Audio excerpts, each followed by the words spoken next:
Hello, I'm Leslie Coghill. I'm the Prevention and Systems Change Manager at Resilience Advocates for Ending Violence.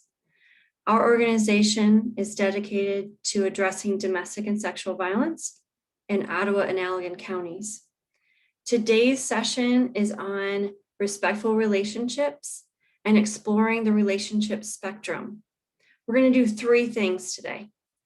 First, I'll have us journal and write a list about how we want to be treated in a healthy relationship. And we're going to define that for ourselves. You'll have an opportunity to write out for yourself and make a list. You're going to either want to open a Google Doc, a Word doc, or just have a pen and paper available. The second thing we're going to do is explore a tool called the relationship spectrum. And we're going to have you do a quiz and an interactive activity around deciding when a relationship and the behaviors in that relationship are healthy, unhealthy, or abusive. The third thing we'll have you do, we're going to explore digital dating violence. We know that a lot of dating behaviors and activities are around social media, texting, and engaging electronically. So we're going to look at an infographic together and really have an understanding of what digital dating violence can look like. So our lens for today really is to explore what's healthy and respectful. And in order to do that, we do need to understand what dating violence does look like so we can identify what's abusive behavior and when we do feel respected in a healthy relationship. Let's get started.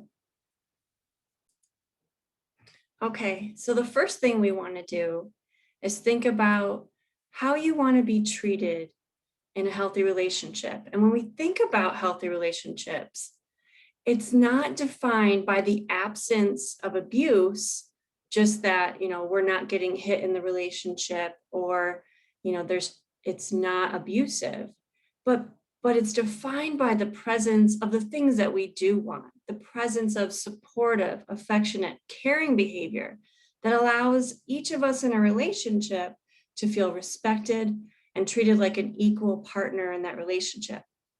Like, let's say your best friend was sharing with you that they started dating somebody and they say, guess what? I met somebody new and they don't hit me. What's your reaction? Your reaction is kind of like, well, that's great, but how do they treat you? How do they make you feel? How do they communicate with you, right? Do you feel safe in that relationship? Do you feel respected? So it's not just the absence of abuse, but by the presence of all the things we're looking for in a relationship. So I want you to get ready to journal, and I want you to think about these two things. How do you want to be treated in a relationship? How do you want to be communicated with? How do you want to be respected? How do you want to be treated by someone you're dating? Even if you're not in a relationship yet, or you haven't started dating yet, think about a future relationship. What do you want that to look and feel like? Also, we want to hold ourselves accountable to also being a healthy, respectful partner in a relationship. So think about how you want to treat the other person. You might even think about not just communication style, but how do you handle conflict? How will you handle conflict? If the relationship comes to an end, how would you handle a breakup? So do some writing, thinking, take about 2 minutes, answer these questions, and do some self-reflection. So take a minute, press pause, and we'll be right back.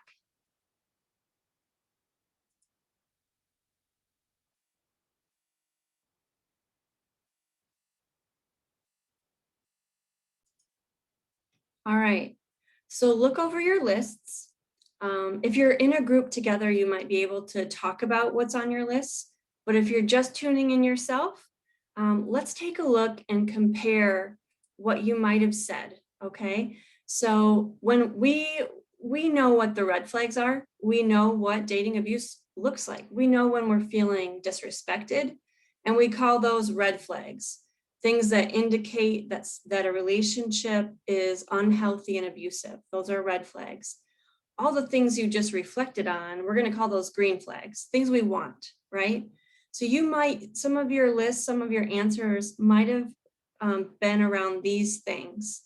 First, we want to feel like our partner honors our boundaries, our values, our thoughts and ideas. Our partner is listening to us. We're mutually doing the same. We're listening to them. If we feel like our partner is talking over us, speaking for us, answering for us, not respecting our choices, decisions, or boundaries, that's in the red flag zone, right? That's not okay. But the green flag, we're feeling like they're honoring our voice and our boundaries, and we're doing the same in return. That's mutual. Also, we're committing to open communication, right? We're entering into that relationship, and even in conflict, we're entering into those situations with compassion, an open mind, a willingness to listen and actively listen. We're expressing vulnerability, and that's hard. That takes a lot of trust building, rapport building, and that takes time to develop in a relationship. But if we're having really authentic relationships where we feel like we can be ourselves fully, we're doing that with compassion, empathy, honesty, and open communication. We're not giving our partner the silent treatment or shutting down or being unwilling to talk and communicate. That would be unhealthy. All right. Third on our list here is having that healthy separateness, separate hobbies, interests, friends, activities outside of our partner. I think there's often that honeymoon phase of we want to spend all our time together, and that can feel really good.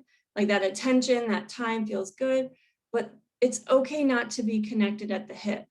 It's healthy to still have friends, activities, sports, family time, and interests outside of that person, and to be able to have that without guilt trips, feeling bad, feeling like you're somehow betraying them. And if they're making us feel bad, that's unhealthy, right? So we'll talk more about that in a minute. Last on our list here is being really responsible for self, being self-reflective, honest, owning our mistakes, right? Like if we make a mistake or if I cause conflict in my relationship, I'm going to own it. I'm going to apologize for my behavior, and I'm going to do better, right?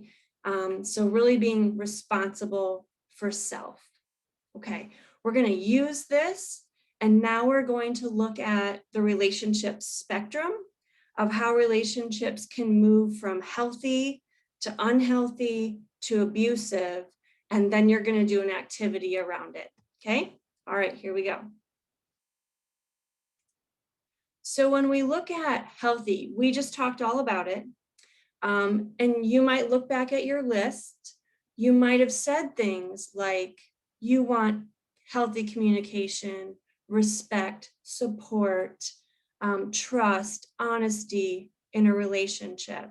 I bet a lot of you wrote those things down. Two of the things on the healthy column that we haven't talked about yet are making mutual decisions. So decision making, even if it's as simple as choosing the movie for date night, even if during COVID, during a pandemic, you're doing that virtually and screening a movie together, however that looks right now, making sure that everybody in the relationship has a choice, right? That even if a partner might try to start making decisions and making all the decisions. So in a healthy relationship, that's shared. And as we go through life and have, future relationships, those decisions get bigger, right? We're starting to make decisions later in life about bills and school and kids and families, and making big purchases like furniture, cars, and homes. And those decisions should be mutual, and not one person is trying to have power and control over decision making. And that starts in dating. That starts with as simple as being able to, show your voice, ask for the things you want, like have your ideas respected. So that starts with having healthy relationships. Let's move into unhealthy. Unhealthy, our yellow column, things start to break down. So there's beginning to have a breakdown in communication. We're not really actively listening, or one partner is kind of tuning the other out. They might give the silent treatment, like we mentioned. There's beginning to be distrust, dishonesty, and even the beginnings of disrespect. Maybe just not listening to the ideas of the other, dismissing the opinions of the other. If it's getting to be into the level of verbal abuse, that's abusive, and we'll talk about that in a minute.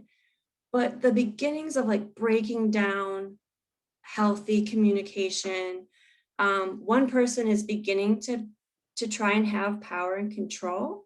And it might be really subtle at first, like saying like, you look better without makeup. I think you shouldn't wear makeup anymore. And that might sound like a compliment at first, like you're beautiful just the way you are, that might sound nice. But if it starts to be a suggestion over and over, it's like, okay, you're trying to control a decision for that person. And whatever that is, it could be telling someone what to wear, telling someone who they can hang out with, whether they can see their family. And those things are moving from unhealthy and pushing into abusive behavior. So we want to be mindful of that. In unhealthy too, if that separateness, that healthy separateness and having outside friends starts to shrink, like if there starts to be limitations on seeing other people, and the relationship becomes very insular, that can begin to be unhealthy, okay? And then maybe there starts to be increased pressure. We'll talk more about that when we get into digital abuse, and sexting pressure and that kind of thing. Also, it might be unequal economically, even in high school. If someone is being made to pay for all the dates or pay for prom tickets and all the concerts and things, if that's put on one partner, that's a lot to bear. And it might even push past someone's feeling that, oh, I want to do that for my partner. I feel responsible to do that for my partner. As long as it's consensual, it's fine. But if it begins to feel like a mandate and something that's demanded of the other person, that's definitely moving in the wrong direction and putting undue pressure on that person to economically provide all the dates and everything. So, and that can be a lot of different examples. And then we're moving into the abusive column, okay? So what defines abuse is the use of power and control. One person is trying to have power and control over the other. One of the very first things someone might do to have power and control is isolate their dating partner. Now think for a moment, reflect on this. Who might they isolate their partner from? Who might that be? I'll give you a second. Yep, so it might be family and friends, right? They're keeping them from seeing their family and friends. Or what might they be keeping them from doing? Where might they keep them from going? They might keep them from working or getting a job. They might ask them or pressure them to quit sports teams, extracurriculars, things that take up time, like after school events and clubs and things like that. They might try to limit their partner's activities. And like we said, if our world starts to shrink, that is definitely a sign that it's unhealthy. But if someone is trying to have power and control and isolate their partner from others, that is definitely abusive. And we need to be mindful of that. Abuse is not just physical, right? We've talked all through this. We know that. We know it can be verbal and emotional. It can involve manipulation and threats and intimidation.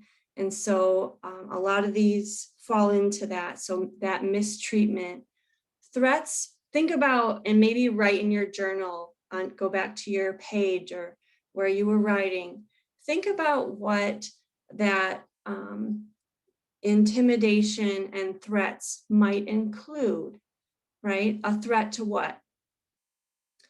A threat to harm others, a threat to harm self, right? If you break up with me, I don't know what I do, I might hurt myself or kill myself, something like that, which is an ultimatum to get their partner to agree or to stay.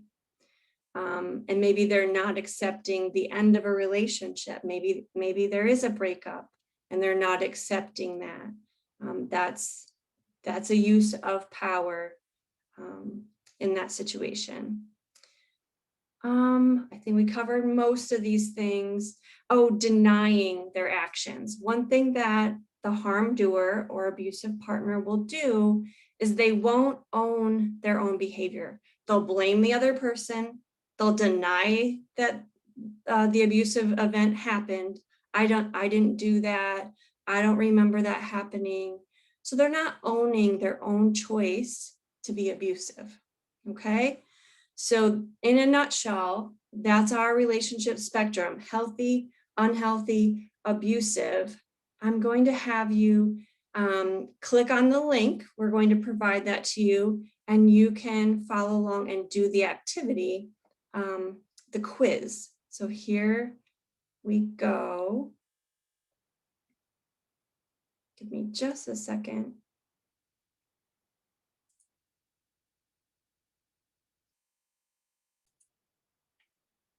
Okay, so you have found the quiz page. You can click on that for yourselves in your own browser and go to the loveisrespect.org quiz for the relationship spectrum. And so you just hit start. And we're going to look at the first two together, then I'm going to let you go and you can do this on your own.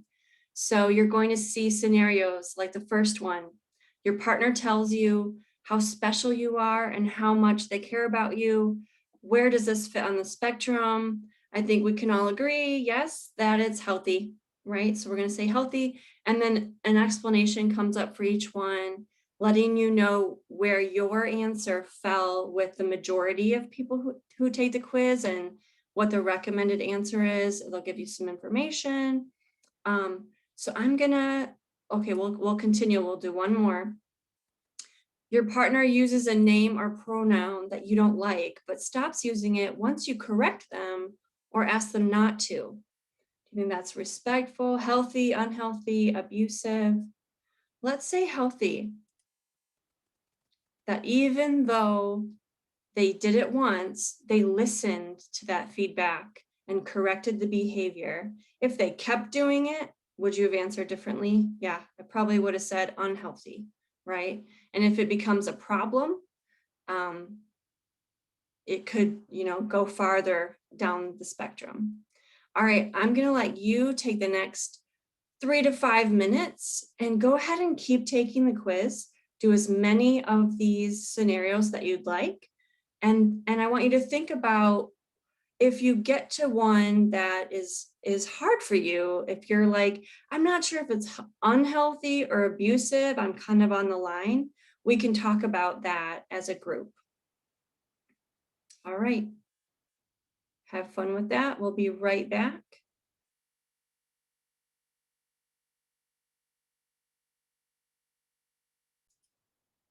Okay, I hope you've had a chance to go through some of the scenarios and go ahead and write down on your journal page any follow-up questions that came out of that activity, things you're wondering about, whether a certain situation is unhealthy or abusive.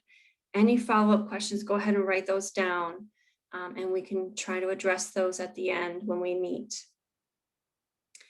So we talked about what's healthy, unhealthy, and abusive. And when we think about the frequency of abuse, 1 in 3 teens, nationally speaking, is a victim of some type of dating violence, whether that's physical, sexual, emotional, or verbal abuse by a dating partner. Think of 3 really close friends that you have. And statistically, 1 in 3 of those friends might experience some form of dating violence, which also means that's one reason why it's really important for all of us to have an understanding of what dating abuse is, what it looks like, because we might be in a position to help a friend, right? So I want you to think about, how would you help a friend if a friend disclosed to you that they were in an unhealthy relationship or experiencing some of the scenarios that you just walked through? What might you do or say? Go ahead and write in your journal what you might do or say to help a friend who's experiencing some of these things in a relationship. Go ahead and do that now. Okay, so my answer for you is that there's 3 things that are key to helping a friend: listen, believe, and refer. We can actively listen. We're not judging, we're not interrogating or asking a bunch of questions. We're just listening and being present with that person. Secondly, we're believing, right? And that's the most important thing we can convey to our friend. I believe you, I support you, it's not your fault, right? Listen, believe, and lastly, refer. Maybe they haven't spoken to anyone else, they haven't disclosed to anyone else. You're the first person they're telling, and we can offer at that moment to go with them to speak to a parent, a teacher, a counselor, or other trusted adult like coaches, someone they have a rapport with that they feel comfortable talking to. We can help them and just walk alongside them. So listen, believe, refer. Okay. Next, we want to get a good sense of what is digital dating abuse and what would digital respect look like. So I'm going to share an infographic, and we're just going to kind of look at it to better understand what that pressure looks like. I'm sure you're very familiar with the kinds of pressure that someone might use to control their partner through their cell phone. Go ahead and list some of those things in your journal. What are those things that constitute digital dating abuse? Before we look at the infographic, write a little list of what some of those things are. Okay, all right, I'm going to bring that up for us. So here is the digitizing abuse infographic, and it outlines all the different ways that someone might use cell phones, the internet, social media to control their dating partner. And this will help us think about respecting boundaries in relationships. So they walk through the different types, and I think it's important to see this stat here. 1 in 4 teens who are dating are harassed or abused through technology. 1 in 4. So a lot of those who are experiencing dating violence are definitely experiencing it through technology. And what are those things including? Like the degrading behavior, putting them down, the embarrassing stuff, posting images, posting messages, whether it's on Instagram, Snapchat, whatever platform, TikTok, maybe they're making a video on TikTok and posting negative things. The coercion and the pressure for sexting pressure, and like pressuring someone to do things they don't want to do, right? Pushing past a boundary when someone has already set that boundary. No is a complete sentence, right? And whether it's no verbally or nonverbal cues, no one should feel pressured to do something they don't want to do. Sometimes with the constant contact of cell phones and social media platforms, it feels like we always have to be connected. Like if your partner is always constantly texting and expects us to pick up every time our phone dings, and there's that pressure of, well, why didn't you answer me? Why didn't you pick up right away? And just having those boundaries of when that's okay and when that's not okay. But sometimes it feels, for the victim, for the person being targeted like that, it feels unavoidable and constant. And it can be such a controlling behavior. So a few things to think about: how it might make someone feel and what those behaviors are. Go ahead and review those. And certainly you can be reviewing this in your own browser as well and spend a little more time looking at this. But sending those messages that are inappropriate or pressuring. I want to show you these stats at the bottom, because for teens who experience digital abuse and harassment, they are also experiencing other forms of violence at a high rate from their partner. So 84% is a large majority of victims are experiencing psychological abuse as well. So of those who are experiencing digital dating abuse, 84% of them are also experiencing psychological abuse. That's 2.4 times more than teens in a relationship who are not experiencing digital abuse. So digital abuse often goes hand in hand with other forms. Of those who are experiencing digital abuse, 52% are also being physically abused. 32% are also being sexually coerced, which we could see in the images above, how that pressure can be electronic, right?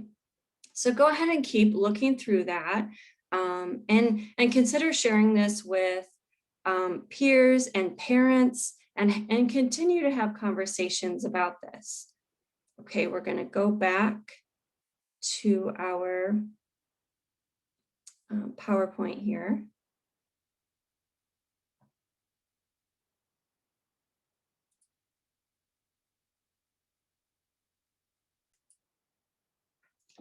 So as we reflect on what digital dating violence includes, we can also start to think about how will we be really respectful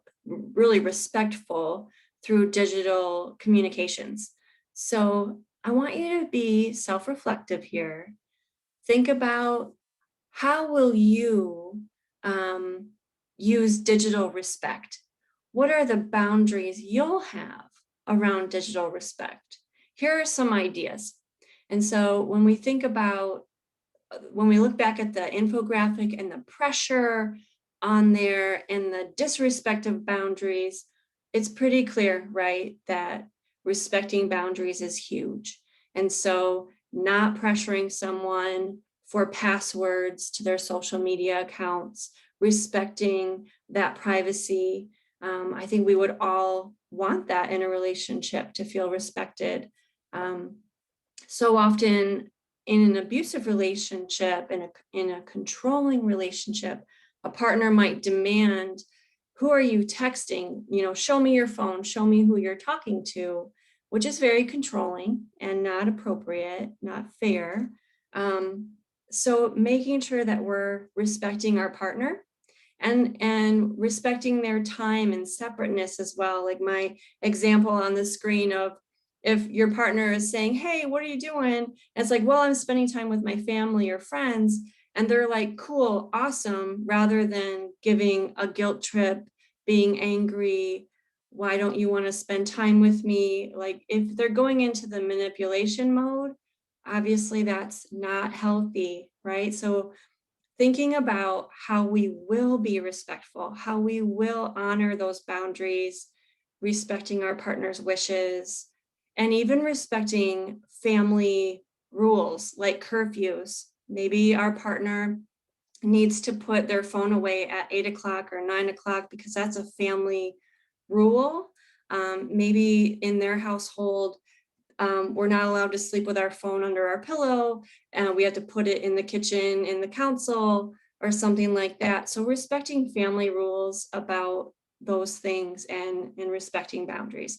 So journal for yourself how you will promote respectful digital respect in relationships. What are some of the things that you will do that respect those digital boundaries? Go ahead and write that down for yourself if you haven't already.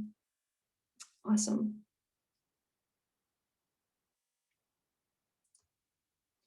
So that really wraps up all the pieces that we wanted to get to today. I have lots of resources for you. If you want some links to follow up, the two sites I really like for follow up, if you're wanting more resources, are loveisrespect.org and that'snotcool.com, which is very geared toward teens and not adults. So the content's very teen friendly and oriented. I think you might like to check those out. And lastly, I just want to share who we are and how to get a hold of us. Our 24-hour helpline is available to anyone. So if someone is experiencing dating violence, domestic violence, or sexual assault, they can contact us at our 24-hour helpline, 1-800-848-5991. It's available in Spanish and English. We also have a safe email address that someone can reach out to. Lots of information on our website, of course. We're also on Instagram and Facebook if you're looking for opportunities or want to check us out there.